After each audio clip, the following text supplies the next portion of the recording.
Bienvenue dans le Comic Story, approchez visiteurs. Il sera aujourd'hui question du renouveau d'un des pires ennemis de Spider-Man, d'un des comics Marvel les plus appréciés de ces dernières années. Laissez-moi vous parler de Venom par Donny Cates. Alors qu'il perd peu à peu le contrôle sur son symbiote, Eddie Brock est recruté par le mystérieux Rex, un ex-agent du SHIELD qui lui promet de lui en apprendre plus sur l'extraterrestre auquel il est lié. Ainsi commence un voyage qui mènera Eddie et son partenaire vers la plus grande menace qu'ils aient jamais affrontée.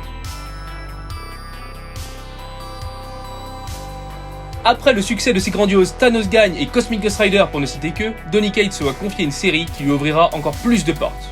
Il est chargé d'écrire le scénario des comics Venom, accompagné au dessin par le talentueux Ryan Stegman.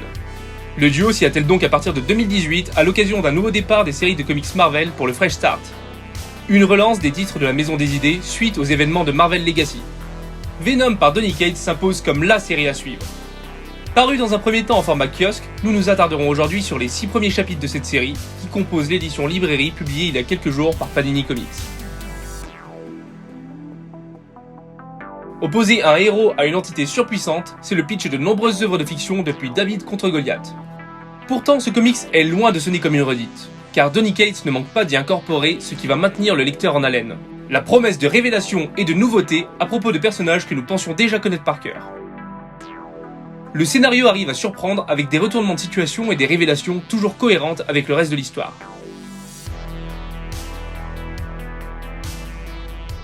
Ryan Stegman n'a aucun mal à mettre en image et à sublimer le scénario. Dès les premières pages, nous sommes plongés dans un univers très urbain, sombre et réaliste, qui laisse peu à peu place au fantastique et à l'horrifique, sans jamais trop en faire.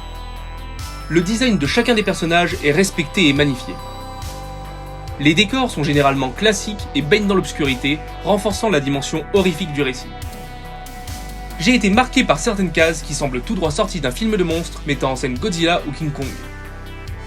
Les couleurs de Frank Martin, et notamment le traitement du noir, participent à créer l'atmosphère très dark de l'histoire. On notera aussi une forte présence du rouge, qui contraste avec la noirceur de l'histoire, tout en accentuant l'horreur et la monstruosité dégagées par les personnages.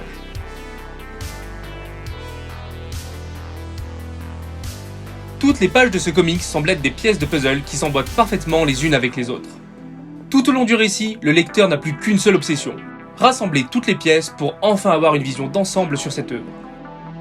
La narration, qu'elle soit visuelle ou écrite, semble millimétrée.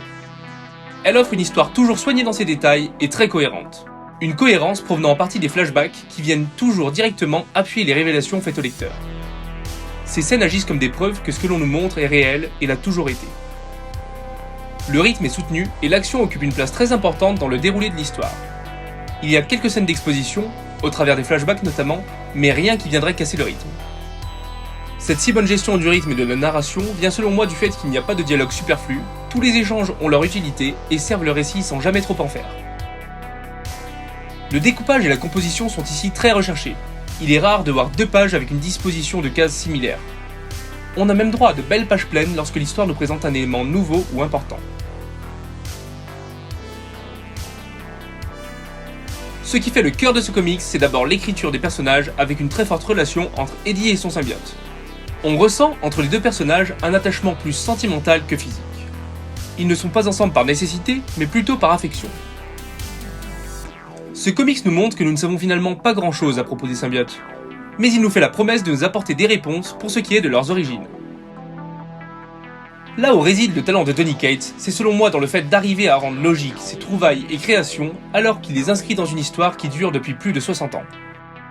Il nous présente de nouveaux concepts en liant leur passé à des personnages qui nous sont familiers, pour qu'au final tout nous semble normal, comme si cela avait toujours été ainsi. J'ai par exemple adoré la manière de lier cette histoire au run de Jason Aaron sur Thor, que je vous conseille aussi fortement de lire. Et si Venom marche si bien, c'est aussi grâce à la liberté dont bénéficient ses auteurs pour réinventer et bouleverser cet univers. En grand fan de Donny Cates, je n'ai pour l'instant pas été déçu par son travail sur le plus célèbre ennemi de Spider-Man. La suite arrive très vite, abonnez-vous donc pour ne pas rater la critique du 2e tome. Alors que sa parution en kiosque se poursuit en parallèle de l'événement Absolute Carnage, vous pouvez dès maintenant retrouver les 6 premiers chapitres du Venom de Donny Cates et Ryan Stegman dans un format librairie publié par Panini Comics pour 18 €. Je vous conseille fortement ce récit si vous êtes fan de ce personnage, et je ne peux que vous inviter à vous jeter sur les comics de Donny Cates déjà parus chez Panini Comics, à commencer par l'incroyable Thanos Gagne et le génialissime Cosmic Ghost Rider. N'hésitez pas à me dire dans les commentaires si vous souhaitez que je traite ces comics dans une prochaine critique.